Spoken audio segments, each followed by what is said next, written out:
Ко Дню Конституции в городах и районах Коми проходят торжественные церемонии вручения паспортов.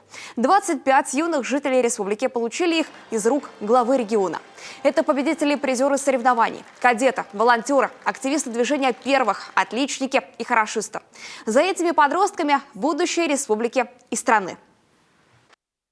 Не случайно сегодня именно вы присутствуете на таком торжественном мероприятии. Мне доподлинно известно, что каждый из вас уже сегодня как-то себя проявил. Это и учеба, это и спорт, это и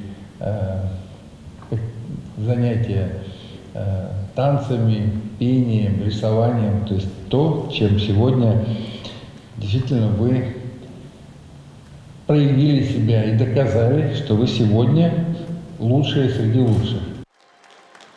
Программа «Мы, граждане России» стартовала в этом году. Торжественные церемонии по вручению паспортов проводятся при поддержке главы Коми и Министерства внутренних дел республики. Патриотизм должен быть ежедневно в наших школах, детских садах. Мы сейчас уже, мы же открыли полицейские кадетские классы. Если вы заметили, 3 полицейских кадета сегодня получали паспорта гражданина Российской Федерации. В настоящее время во всех муниципалитетах имеются полицейские кадетские классы, во всех муниципалитетах республики. И мы первые в России открыли полицейскую группу в детском саду в городе Сыктывкаре. В России первые. Они нас уже поздравляли с Днем сотрудника органов внутренних дел в форме красивой. Я думаю, это один из способов развития патриотизма в нашей стране.